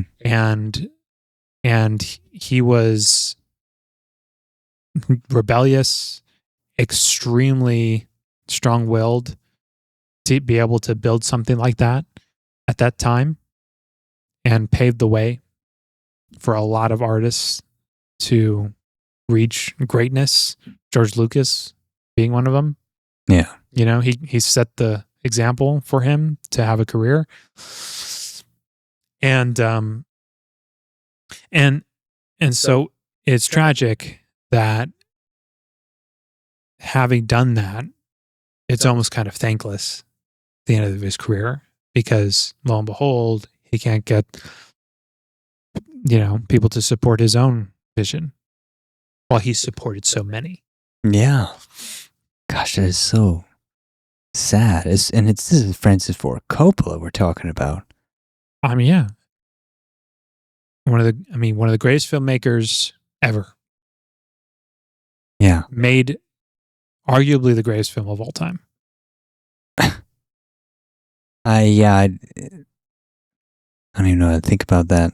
I know. It's wild. That's something that people aren't talking about. It's easy. It's honestly easy to talk about Megalopolis as a flop because nobody really enjoyed it. But the fact that this is kind of capping his career, for me, I'm fine with it because in terms of his legacy, I have an understanding of his legacy, but for others, they see it as this or that, or it's, and that's tragic because he's so great. He's so great, regardless of how much I dislike Megalopolis. He is great. He's tremendous. He's a titan, but it's like he's a tragic titan, which is really sad. But also, I mean, I feel like he's got one more in him. My opinion. I'm always gonna root for old Francis. I'll watch it. I'll watch it. I mean, there was some greatness in Megalopolis. It's just it was thwarted, at least for what I can see. It was thwarted by so much goo. I mean, gosh, the female. If honestly, if the female supporting actress was just not in it, I think the movie would have really done much better. In my opinion. Yeah. I mean, you're talking about Adam Driver's love interest in the film, right? I don't even. Who was that? Who was that? Well, I knew her from Game of Thrones. She was Khaleesi's. What would you say? Her right? Yeah, right-hand woman, I guess. Yes, it was. Natalie Manuel. Okay. Yeah. Man, was she terrible. Yeah, she was awful, man. That was unbelievably bad. She was awful. Just so bad. I mean, it's like if you would have spent more time on Shia LaBeouf and Adam and, and I can't believe they did Shia LaBeouf like that. I know. I mean, Shia gave a great performance. He did the best he could with what he had. It was unbelievable. He really did. Unbelievable, man. He really did, man. It's just terrible. Like, you could have just spent more time on them two. You know what I mean? And, oh my gosh, man. I mean, Natalie, honestly, she should have just felt fucked up, but she should have just bowed out. Like, I don't know. I mean, I don't know what they were thinking with her. I don't know either. Like, I have no idea. That was weird. What in God's name was the appeal there? The thing is, if you were to look at like Rumblefish, like there's performances like that in Rumblefish. Okay, but like it is that's so a little gooey. more understandable because that was back in the 70s. Yeah, and Mickey Rourke didn't pop up left and right. So you had these ridiculous performances next to some that are still kind of gooey. And also, it was like a low-budget fucking, young director, not super funded movie. It's a little more understandable. It's understandable. You're talking about Adam Driver, Shia LaBeouf, Aubrey Plaza. Get somebody good. Of course. Francis Ford Coppola, paying with his own goddamn money. Get somebody... Yeah. And that's it kind of reminds me of like Tenet. Right? Yeah. Well, yeah, in a way that you had a great director. Yes. Just missed the mark. Totally. That was weird. Yeah, I know. It's the indulgence. How could you right? Yeah. It's the indulgence. It's like, okay, bring it back to earth here. Bring it back to the people. See, Robert Eggers, director of the people. He is the director of the people. Of course. Yeah. Well, I say with The Northman, he had a little bit of goo with Nicole Kidman. Well, goo. Well, I don't know. I don't know about goo, but he eccentricity. Yeah, there was some eccentricity for sure. Unrelatability. Yeah. Well, Nicole, I don't want to say about Nicole. I mean, she really did give an amazing performance in that. I loved it. I loved it. Yeah, she was awesome. She was really awesome. I take that back. Yeah, but yeah, it's like Christopher Nolan let himself run away with his fantasy a bit. I don't know. I mean, I'm in no position to judge the man, but No. that's just my thoughts as a viewer. I agree because if you look at Oppenheimer, he tightened it up. Yeah. I mean, Yeah, exactly. everyone was buttoned up to the nines when it came to that. You couldn't find goo if you were. I mean, but then that was right. Oh, yeah. Okay, because you're talking about the actor. Yeah. In his performance in Tenet. Yes. Right. The main actor. Right. Because he was terrible. He was so bad. He was so bad. So bad. Oh my gosh. Gosh, that was bad. He was awful. He was just so unbelievable, and it's so not sexy, and he's supposed to be sexy. Yeah. And so not. I believe it's Denzel Washington's son. Was that? We should look that up. Yeah. Yeah, because it was just so not it. Not the guy. He was not that guy. And talk about acting chops. Yeah, John David Washington. Not. Oh yeah, so his dad's Denzel. Well, Yes. yeah, that's kind of one of those things where it's like, okay, apple doesn't fall far from the tree, Lily Rose Depp. Yeah. But with Denzel Washington's son, that apple, it's way down the road. Well, I think like he did great with Black Klansman. You know, I thought he did good, but that was like a role fitted for him. Exactly. You know what I mean? Yes. This was so different, and it was like, you know, like Tenet, you know, put him to the test. And unfortunately he couldn't do it. Yeah, that's a fail. Yeah, he failed, and it was so terrible, man. And of course, Christopher doesn't want to give up. He never gives up. He made it work, but is it about making it work, Chris, or is it about making it great? And ultimately, it didn't work. I mean, it was not good. It was not, and it's also just shocking for who he is. I mean, he just doesn't miss. You know, it's kind of shocking that like, how did you let that? That's what's surprising about it. It's like Francis Ford Coppola. How could you? What is she doing? What is she doing in there? Yeah, that was weird. Christopher Nolan. Why is he there? It's just not good. Yeah, like I mean, it seems so clear he's not good. Right. How does that happen? I mean, it has to be contracts. I throw it up to contracts. It has to be contracts because it has to be like, well, he's under contract. We signed the contract. Yeah, so I'll make it work. He's gonna have to. We have to make it work. We don't have a choice. We can't just throw him out of the movie, or else we have to pay him like $800,000. And they probably wrote that into the contract. So he's like, well, fuck. It's really sad. Yeah. Or it's like, or the movie doesn't happen, and you had thousands of people out of a job. Oh man, that's terrible. Yes, I mean that's the kind of shit that they have to deal with. So it's not easy at all. It's not easy at all, man. So I feel for both Francis and Chris in that state, having to deal with that BS, man. You know, and because it's like obviously the casting director is at fault there. He should, but also it sucks because like look. I mean, they also made some great decisions. Robert Pattinson. Oh my gosh. I know, so true. Oh, be still my heart. Be still my heart, Rob. He was so good in Tenet. He was God, that's so good. Crazy. That didn't help, honestly. What? Yeah, he was so good. Yeah.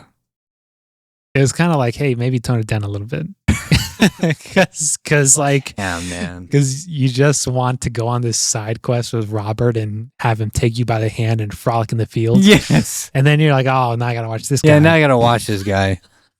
Yeah. Watch this guy just muck all this up. Yeah. And all the action scenes, and then him just trying to act cool, and he's not cool. And I'm like, it's like, can you just bring Robert back? Bring him on back. I love watching his face. I love watching his fucking debonair charm, and it's like, oh, Robert, you know. I'm like, why not have Robert imagine him as a star of the film. I know. Imagine how much better that film would have been. It would be crazy. Oh my God, him as the lead. Oh, that would have changed everything. That was his time, man. That was his time. What was he thinking?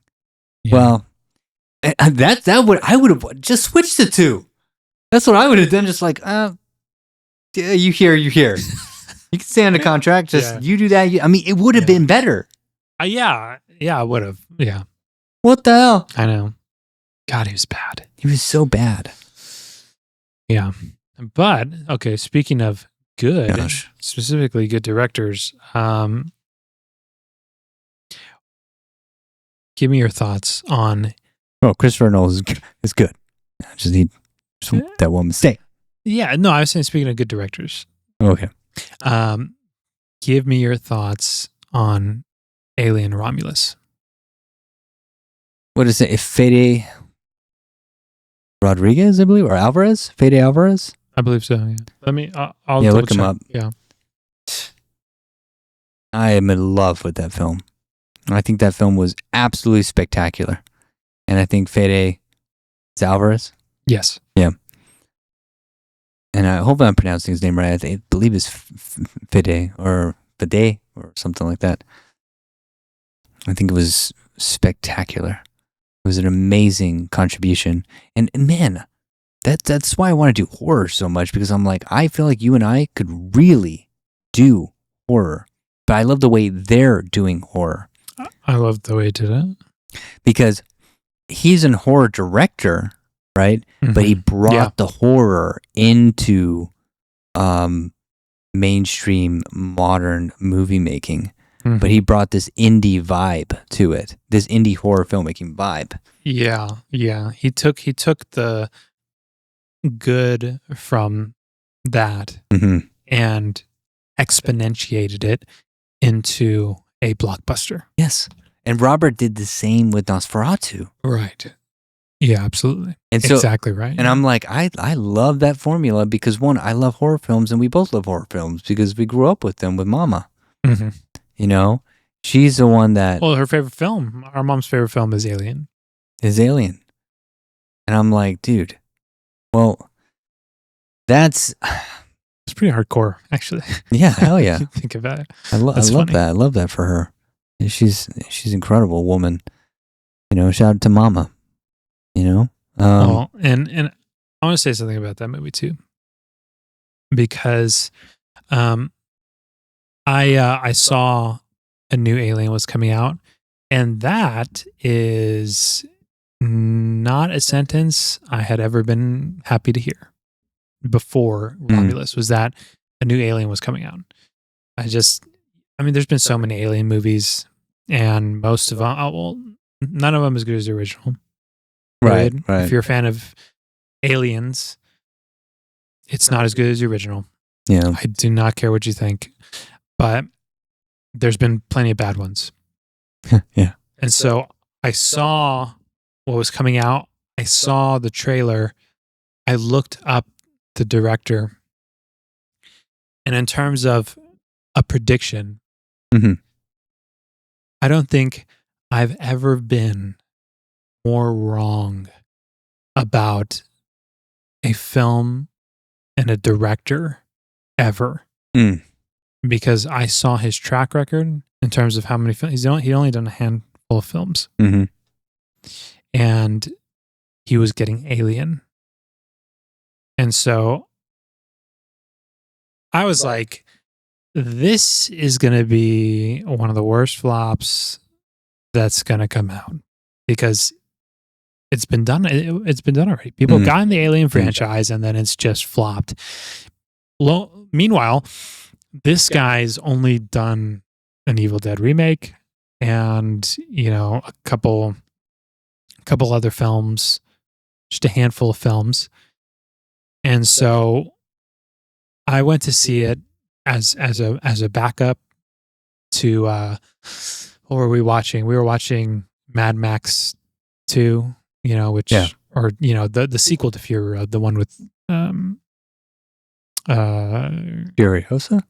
Yes. Oh. Yeah, Furiosa. And Taylor-Joy? Yes. And you watched that? Yes, I did. Oh, is it good? I walked out of it. We went to see Alien. Oh, Romulus? Yeah. Because it was terrible. It was Marvel meets Mad Max, which was Ew.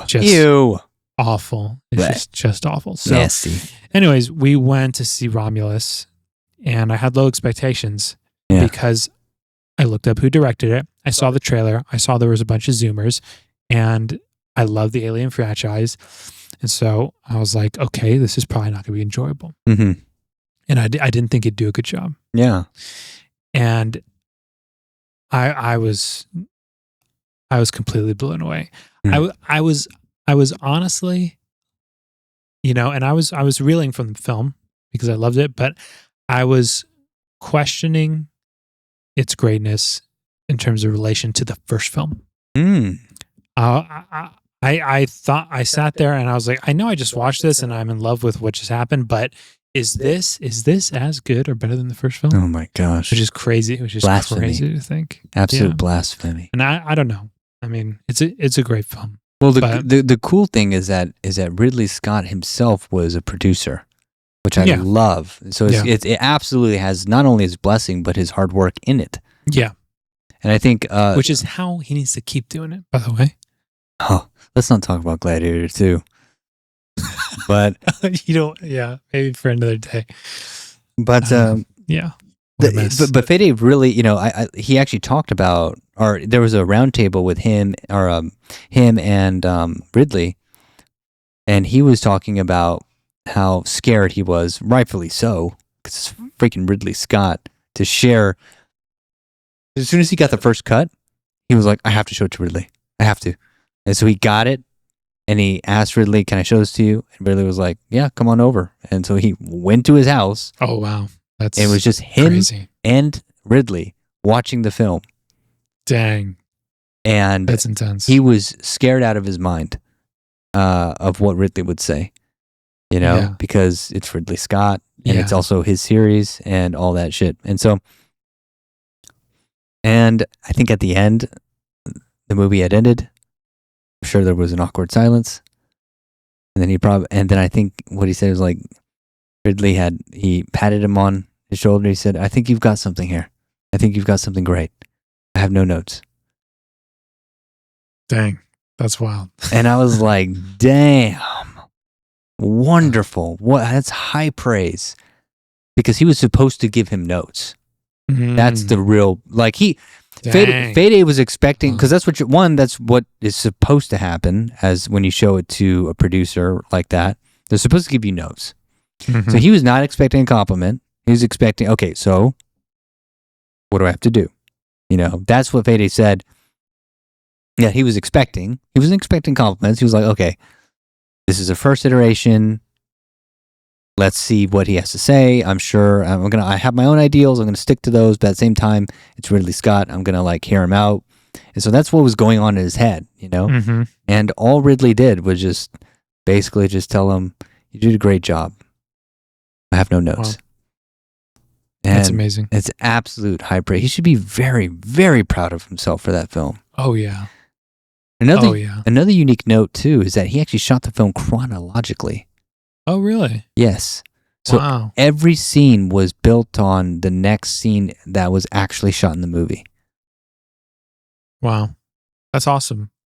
Yeah. It's really cool when films do that. It is. You can almost feel it in the performances, right? Yeah, for sure. Because people are anticipating it. They're anticipating it. They can feel it. But unfortunately, it does make it more expensive, because it's you have to break shit down, build it up, break it down, build it up. Yeah, I love that. I mean, I love that they do that people still do that.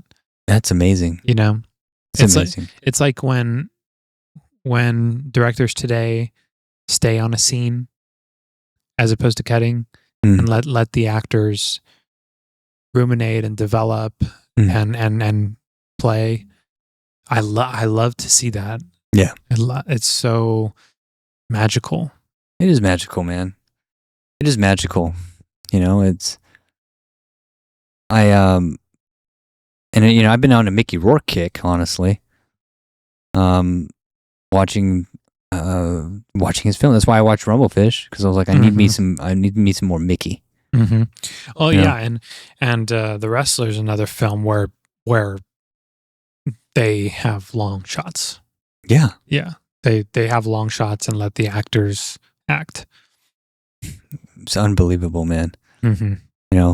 Do you think the wrestlers lost amongst the newer generation? You think they know about The film? it? Yeah, the film. Yeah, you think they know about it? Which generation? Like younger millennials and Yeah, I Gen would say Z. so. you think Yeah. Gen Z knows about the wrestler? No, I'd say it's lost. It's lost. Yeah. Right. Isn't Yeah. that crazy? Yeah, it's really sad. It's crazy that's the kind of film that kind of goes that way. Yeah, I don't know why. It'll resurge. It should, because it's one of the greatest films. It's one of my very favorite films, man. I know. Very favorite. I mean, it's truly so close to my heart. It's like I'm just an old beat up piece of meat. I mean, I'm sorry. That scene when he does that, dude. I'm like, if an actor did that on film, I would be like, where am I? You know what I mean? Like, this is not reality, because you need people need to. If you're an actor and you want to learn how to act, all you need to do is watch that one scene. All you need to, because he literally hits not only his beats, but there's so much in it. I know. There was this, because it's like, I'm just an old beat up piece of meat, you know, and it's like, and I just don't want you to hate. I mean, he went through so many emotions. Like, and he's like, I tried to forget about you, but I can't. Girl, I just don't want you to hate me. And then he looks at her, and then the angle's there, and then he cried one tear as he smiles, and I'm like, yeah. I'm floored. I'm floored. I'm just, every time I watch that scene, it not only breaks my heart, but he's like, but I can't. You're my baby girl. You know? And I just don't want you to hate me. And then and the fact that he looks and he smiles and cries at the same, I mean, dude, I'm like, that's just so high level acting, man. Yeah, exactly. That's exactly what it is. You know, It's so high level. Yeah. That's like the PhD level of study. It's like that's the last day of school where you're trying to do that kind of shit. Yes. I mean, it's got everything. It's the full spectrum of acting and emotions and range and depth. And it's the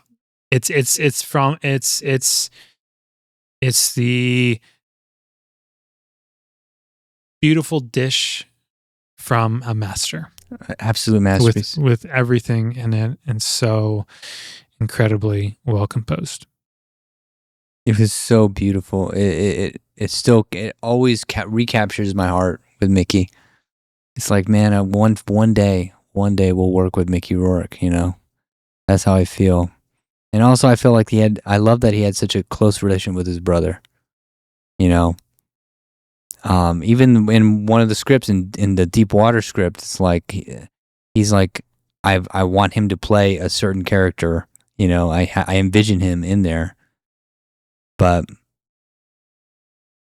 I just love seeing that I would have loved to be on set and see that, feel that. But it's just, you know what? It's also just great to be able to enjoy him, you know, from afar. And my gosh, man. Yeah, so I love The Wrestler. And there's so many scenes like that in The Wrestler. There's so many scenes where it's like, hey, she's like, I'm here. I'm really here. And it's like, boo doo doo doo doo doo doo. Sweet Child of Mine starts. He's like, hey, you hear that? That's where I belong. You know? That's the end, right? That's the end, yeah. Yeah. And then it's like, dude, that's got to be one of the best endings in film. One of the best. One of the best, babe. Such a good ending to a film. Such a good ending. That was crazy. Man, that was such a fun time for film. Gosh.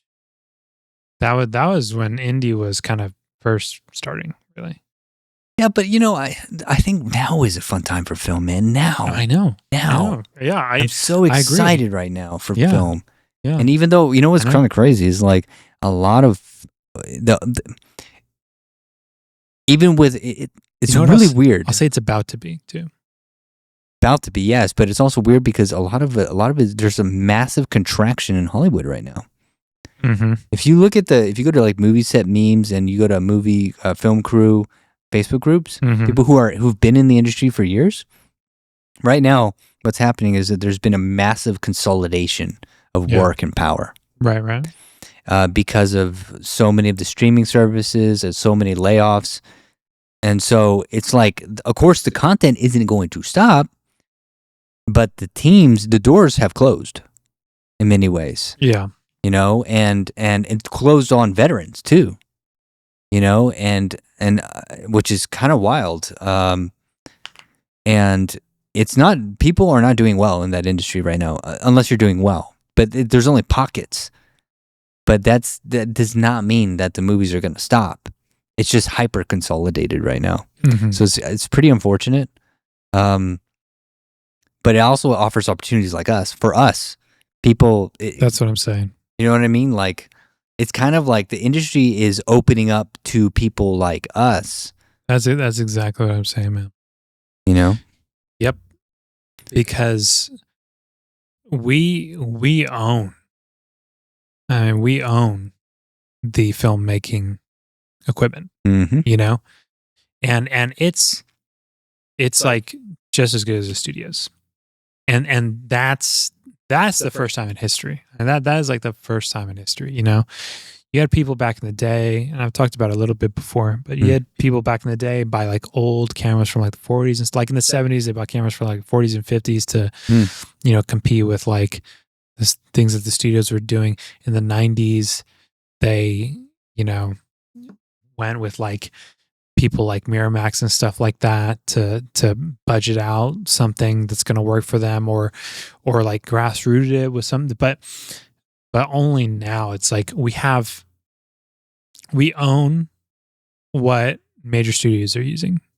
Yeah. You know, we own a large format digital cinema camera that we own a anamorphic lens set to, that we can produce a film that specs wise is comparable to any major release coming out right now. Yeah. You know, even IMAX.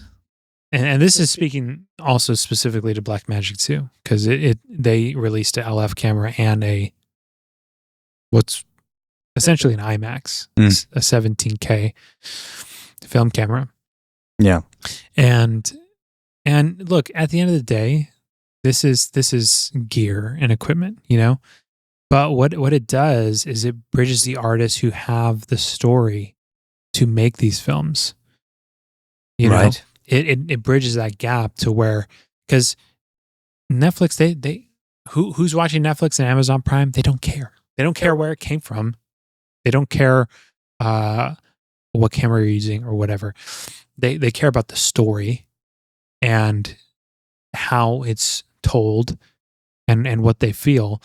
And so and in the past, a major barrier between artists and the studios was the equipment, was the huge barrier to make something like that happen.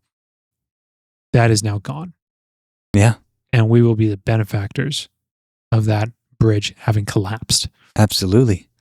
Absolutely. But also, you have to build your own bridge across the gap. Because it's like, that's the thing, is like, which is what we've chipped away at past couple absolutely. decades. Absolutely. Now we've chipped, and, you know, that's a big reason for the company is like, look, not only do I want to help other people make money and build businesses, we want to have a steady flow of income for us to reinvest into tremendous ventures, such as big feature films. Yep, exactly. You know, and be able to be mobile with that and not have to adhere to anybody, you know? Exactly. And so we can tell our own stories, right? Because now there's so many different distribution, and we also know how to get distribution now. So it's like, that's not even a problem anymore, you know? Yeah, we're distributed. Yeah, so it's like, that's not the problem. Mm-hmm. Distribution is not the problem anymore. It's more like just getting people to see the film and making the film at this point, which are obviously really hard problems, but we've already done it. And it's our pleasure. And yeah, exactly. And we fucking love it. Mm-hmm. So, I mean, obviously we love the first one. The second one is really hard, and kind of different. We're still trying to figure that out. But as we go along with this business, that's partially how we're going to figure it out anyways, because we're getting better at marketing every single day, Right. So, yeah. Right. You want to wrap it up there? No, I think we'll do another couple hours. Okay. So, thank you guys so much for joining us. If you were able to make it all the way down here, we greatly appreciate it. This has been the Borrego Brothers. My name is Louis Borrego. And I'm Brandon Borrego. This has been the Borrego Brothers Podcast. Thank you so much. Thank y'all.